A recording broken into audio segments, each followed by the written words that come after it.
The question that I want you to throw in the chat box right now is, if you had to explain to someone what is yoga, what would you say? Like, how would you describe it? You know, be brief, but be detailed. And, you know, how, or like maybe a friend of yours, you know, doesn't know anything about it, and they hear you're taking it. So calming meditation, meditating, breathing with extra steps. So I'm going to read these out. You can keep writing your own as you go. Practicing getting more in touch with your physical and mental state through physical poses. Okay. Meditating, movement and time with breath. Ooh, that's poetic. Whatever you make it. I guess a way to connect to yourself in a mental, physical, emotional way, doing it through breathing and movement. Great way to exercise your mind, body at the same time. Smiley face. Okay. Nothing says it like an emoji. Recognizing and getting in touch with yourself through breath and movement to connect with your body through your mental being. I like it. Returning your focus to the parts of your life you don't focus on, like breath, balance, posture, even mindset. Ooh, I dig it. Yeah, yoga is something that helps with anxiety. All right. So you can keep putting these in here. I'll keep kind of glancing at it. But one of the things that I want to equip you with is a little bit of the context and background behind yoga. All right. And this is important to me because I really want you to understand that yoga isn't just something that like happens in studios, down the street or, at a strip mall somewhere or whatever. So it's got a very, very long and rich tradition. And so we're going to really try to have a look at that. Not to establish some concrete definition necessarily, but to really just understand all the moving parts so we can have conversations with people. If we were to be sitting at, Thanksgiving's coming up in a little bit, if you're sitting there with your family and, your uncle's like, oh, I heard you're taking yoga at school. What's yoga? Or I heard yoga's this, and, and you can actually have a little bit of a dialogue where you have some understanding of what's going on with it all. All right. So I've got a little slideshow here. What is yoga?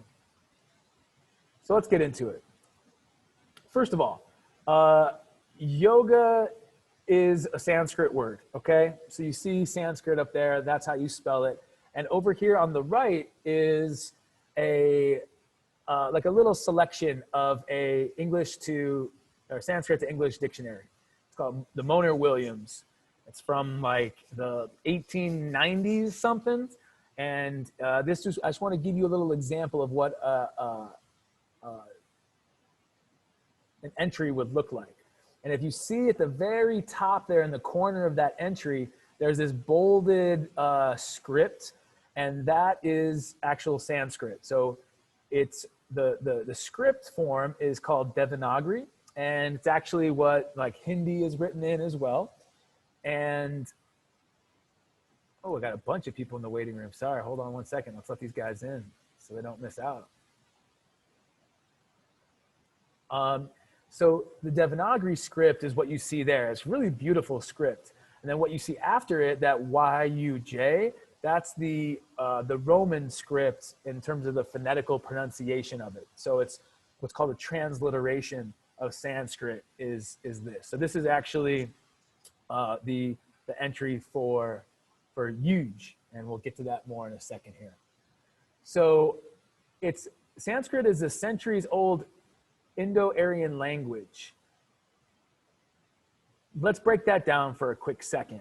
So thousands of years ago, you've got sort of two movements. You've got from the Northeast Asia coming down and from South Asia coming up. And these cultures start intermingling. And this is where it's believed that Sanskrit really starts to take its form as we see it in yoga texts and things like that, philosophical texts. So one of the things that you want to consider is that there used to not be political national boundaries. Okay, so before India existed, this is kind of the northern India area, which is this hotbed of the civilization. And one of the things I want to point out is it's the Indus Valley. And a lot of times the Indus Valley is just referred to as, the term is used, like Hindu is used. Now, we know that Hindu is oftentimes related to, or maybe we don't know this, but Hindu is often related with the religion Hinduism, okay? So sometimes it's helpful if someone refers to Hindu, you might want to say, well, are you talking about the Indus Valley civilization? Or are you talking about as it relates to what we know commonly refer to as Hinduism? Because those are two different things, and it's an important distinction to make when you're having this conversation. And things like that can oftentimes get confused when you're talking, especially in the context of yoga. So really helpful to know. Now, from here, the usage of this wasn't necessarily like a common language. It wasn't like a commonly spoken tongue necessarily, but it was used primarily for philosophy and poetry. So not only is there like this beauty and philosophical thought and poetry, but there's also this aesthetic beauty that comes across in the Devanagari script. As these different groups in these areas are trying to figure out like what's going on in the world, like what's up with human beings, like what is the deal, right? They're just trying to kind of understand things at a more existential level. They're having these debates, they're having these exchanges of like, what do you think happens? What do you think is going on here? Now, because there's different languages being used, and a couple examples are like Pali. And Pali was commonly used in what we now know as Buddhism. So a lot of the philosophical writings were in Pali, early Buddhist stuff. And then Prakrit, which is early Jain stuff. And I'll talk a little bit more about Jainism here in a moment. But in order for these different groups who had different ideas to engage in debate and discussion, it was helpful to have a similar language. So Sanskrit sort of became that common way to exchange ideas. And so how we see in biology, the use of Latin to identify species. So biologists from different parts of the world can communicate in one language. We see the same relationship with Sanskrit as it relates to philosophy in this part of the world at this time. Now, some really cool things about Sanskrit, I think, well, first is that verbs get conjugated. And I guess that's not super cool or unique, but it's worth noting that that does happen in the Sanskrit language. For those of you who speak Spanish, or you're taking French, or whatever, that's commonplace that the end of the verb will change based on the noun or the nouns that it's talking about. Okay, that's normal. So that's nothing maybe too groundbreaking there. But one of the other common things in Sanskrit that happens is that verbs can be morphed into nouns. All right, and that's maybe a slightly less, well, I don't know, maybe that's still kind of common too. One of the examples I think of is like chill, like chilling. Like chilling's a verb, right? But that you hear some people say, yo, that person has no chill whatsoever. So it's gone from this verb of action now to meaning something that someone has or possesses, a noun. So that might not be the best example, but I'm just trying to show you how words can kind of take these different forms.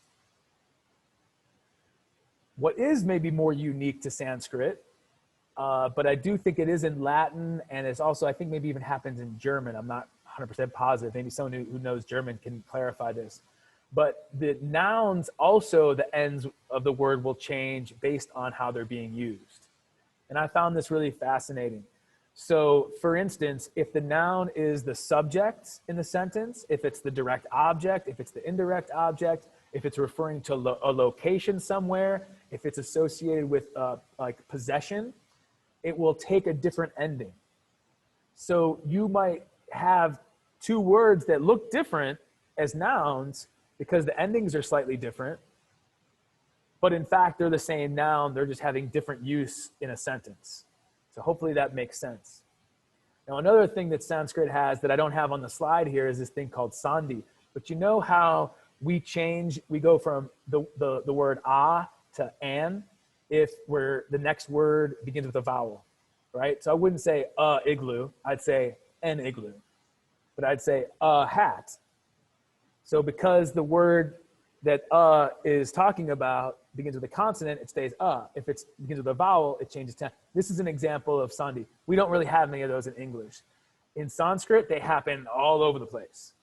So as you try to figure out what people are talking about, you have to have a knowledge of verb conjugation, of noun declining, of sandhi. And so it's a very, can be tricky, especially to a beginner. All right. So yoga comes from the verb yuj. And I kind of pointed that out at the top of the definition glossary thing that I showed you. Many meanings for yuj, many meanings for yuj. If we look back at all the different texts, all different kinds of things show up. But the most common uses are to unite, to bring together, to yoke, and that's kind of what's pictured here. Is that wooden thing that's connecting the two oxen is called a yoke. You yoke the oxen together. So if you were had a farm, and you didn't have before tractors and stuff, you could put two oxen together and you put a plow on the back. So put some metal that digs into the ground and they start just walking and they start to break up the ground. So it makes it easier to plant. So you could see how thousands of years ago, this common usage of this verb showed up quite a bit. And I'm hoping that this image of the oxes being yoked together helps you to reinforce this idea of connecting or coming together. So in that same vein then, when yoga then transforms from a verb into a noun, it becomes this union or connection, which again, many of you already had earlier on when I asked you about the definition. There are elements of this connection or this coming together, which is great. Now, because there are all these different uses of it, there's a lot of associations. And this is important because when you're talking to someone about it, they might have seen the word yoga show up somewhere, but you don't really know the context that it was being used in. So you can't just say, oh, the word yoga was in this text, it must be associated with this. Well, it's a common verb. That doesn't necessarily mean that they're married together. It's just that verb was being used there, or that common noun was being used. And another, a really good another really good example of this is in Jainism. And how many people, raise your blue hand if you've heard of Jainism before? Anyone familiar with Jainism? Okay, cool. Natalie a couple people have. Awesome. Yeah, typically, rarely anyone raises their hand. So you guys can go ahead and lower your hands. But Jainism is prominent in South Asia for sure, but it didn't really spread much to the West. And part of it is because it can be sort of, whatever, it's taken it's a modern form is much different, but in its ancient form, it was pretty strict. And they really, this is a really brief overview of Jainism. It doesn't do it justice, but just to give you a little tidbit, a little bit of understanding. Jains really are kind of attributed to the idea of nonviolence. It's called ahimsa in Sanskrit. And before Jains really put forth this idea, there was still a lot of animal sacrifice happening. And they said, you know what, this is totally wrong. We shouldn't be harming other things. And even as it went, the idea of eating a vegetarian diet and that kind of stuff is largely attributed to this concept of non-harming, of ahimsa. Don't they brush bugs out of the way when they're walking so they don't step on any bugs? But you can't even kill an ant. Exactly. That's exactly where I was going with that. The monks and the nuns will actually wear masks over their mouth so they don't accidentally inhale like a bug and kill it. And exactly what James was saying. Before they sit down, they'll brush away the area and so they don't accidentally kill something. They're that committed to nonviolence and non-harming that they're just so to that end, right, the higher you get up, like the higher you climb the Jain ladder, the more like they want you just to like not do stuff, like just to like meditate. Because if you're meditating and you're still, the likelihood that you're harming something is very small. And the Jains interpret yoga as to undertake or to perform, to like to do stuff, to take action. And so there's actually sort of a negative connotation to yoga, because if there's yoga, there's action in your life, then there's probably a good chance that you're actually harming something as well. Actually, Jainism has a very strong environmental stance to it as well. Like they're really concerned about how we treat even nature. It's really, really fascinating belief system. So, but we can see how, so in this case, yoga is not a good thing in Jainism. So I wanted to give you that example because it's sort of the other end of the spectrum. And it really starts to give you context on the nuances of this word. So as you have these discussions, it's important, just like I was mentioning with when someone uses the word Hindu. Well, like, what do you mean by Hindu exactly? Do you mean just like people from this region, or are you talking about the religion? Big distinction. Okay, yoga. Are you talking about like the verb? Are you talking about as a common noun? You know, what usage are you talking about, right? So these are kind of the follow-up questions. And you're not trying to be difficult if you're having a conversation with someone, but you're just trying to really like flesh out the details because it's not really cut and dry. And I think that's one of the things I'm really trying to get across in this lecture. So now we got to take it from going from this kind of common verb or common noun to now more of a proper noun with the, you know, the kind of capital Y yoga. And this really starts to take prominence, or I wouldn't even call it prominence, but when we look at it, you know, through the rear view mirror, we look and we find the first like textual example of yoga, sort of the capital Y, comes from the Yoga Sutras. Okay. Now I can't put like diacritical marks. So actually it's oftentimes called Yoga Sutra. That's it. But commonly it's more referred to now as the Yoga Sutras.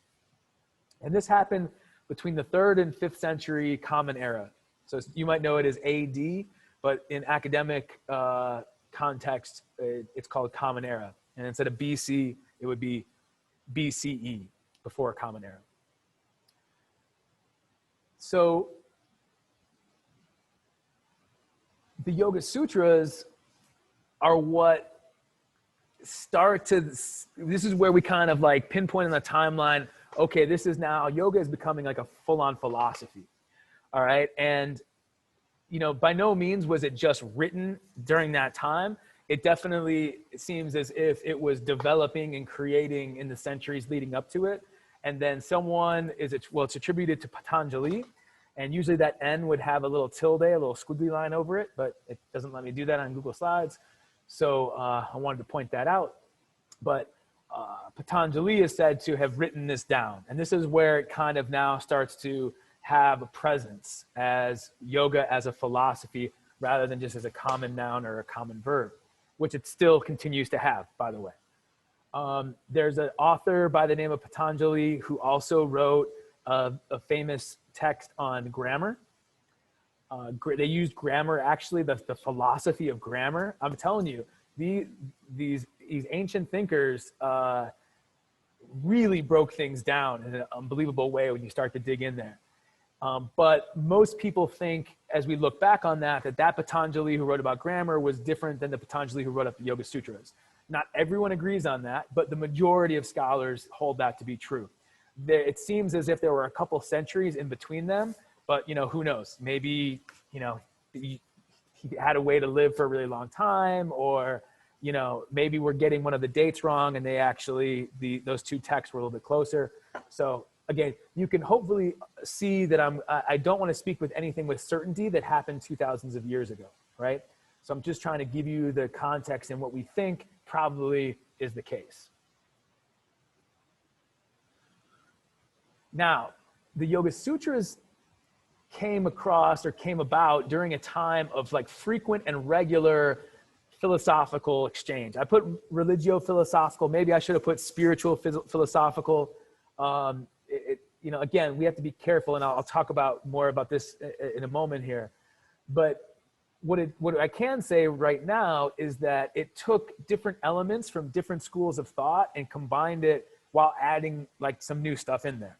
For instance, I spoke about Jainism a moment ago, and I talked about ahimsa, non-harming. Well, in the Yoga Sutras, that shows up as well, as well as 4 other main sort of ethical concerns. Those 5 total, which are in the Yoga Sutras called the Yamas. Don't worry about these words. Like we'll get into more detail later. But these 5 Yamas were taken directly from Jainism. I mean, I'm talking word for word in the exact same order even as they showed up in a text from like, I think it was like the 2nd or 3rd century BCE. So like about 500 years, 400 or 500 years prior, that exact thing showed up. So we know that, you know, the Jains already had that in their text, and Patañjali took that and used it. We have examples of Buddhist thought, what we now like commonly call Buddhism, which again, it's a very large and diverse concept or grouping. And so even that, we've got to get more specific with it. But just generally speaking, old Buddhist thought that showed up in text prior to the Yoga Sutras directly we see used by Patañjali. So, and that's not it. You know, there's concepts of Samkhya, stuff that we now understand to be related to Hinduism. All of these things are a part of the Yoga Sutras. And in fact, there's even this idea that,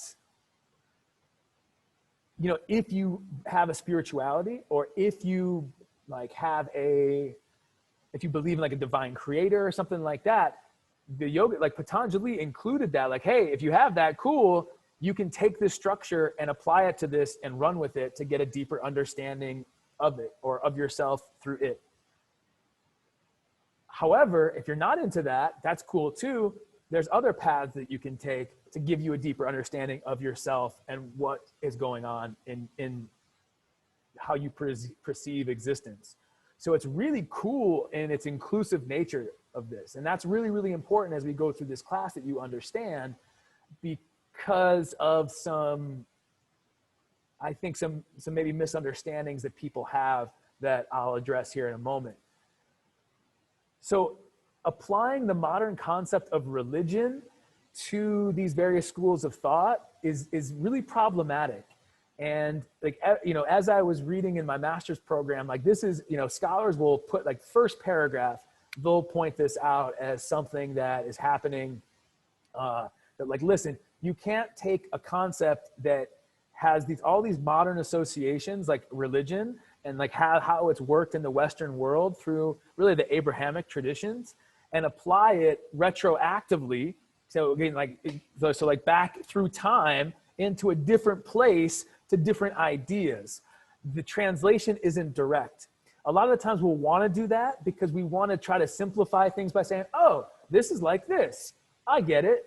And yeah, that might help you to understand, especially at the beginning, but it's also important to remember that there's more to it than that. And we don't want to just discount what's going on with these cultures that we're maybe less familiar about or less familiar with by oversimplifying them, okay? So this religio-philosophical, the spiritual philosophical exchange of ideas was much more fluid than maybe what we know as religion now, which is a little bit more kind of sort of frozen in a shape and the boundaries are a little bit more clear. However, I would even argue that even our modern understanding of religion is kind of, you know, should be more fluid when you look at differences even within various religions, but that's a different story for a different time. The important thing that I want you to kind of take from this really is this idea that there's a lot to yoga, and some people will try to simplify it, sometimes because it's hard to understand. But sometimes also people do it to forward an agenda. They might say, oh, you know, yoga shouldn't be an education because it's religious. Now, okay, yeah, it can be, but it's not exclusively religious. And most times it's that lack of understanding, and it's the lack of like really grasping things holistically that get in the way. You even see this in India right now. A very similar technique as to what President Trump is doing with populism and nationalism, where there's a little bit of this sort of vilification of other groups to try to bolster popularity, is happening in India with Prime Minister Modi. He's sort of claiming that to be Indian is to be Hindu. And he's doing this at the expense of the Muslim community, oftentimes with really tragic results. And another tactic he uses is he's co-opting, he's saying yoga is Hindu, straight up. And essentially what I believe he's doing is he's taking a very popular global thing, which is yoga, and he's trying to associate it with his brand, with his political party, to bolster his campaign. And I point this out because this is a part of the dialogue that's happening right now. And so as students in this class, it's really important that you understand some of the background, some of the agendas that are happening around it, and to really, as you discuss it and as you look at it, is to really stay open-minded and really try to get in there. It's not a conversation you can necessarily have on the surface. Not to say you have to really roll up your sleeves every time you want to have a conversation about yoga, but it's really important to understand and to have that perspective. So I wanted to leave the last couple of minutes in case anyone has any questions, or if anything comes up, you can always email me and I'll follow up later with that 110%.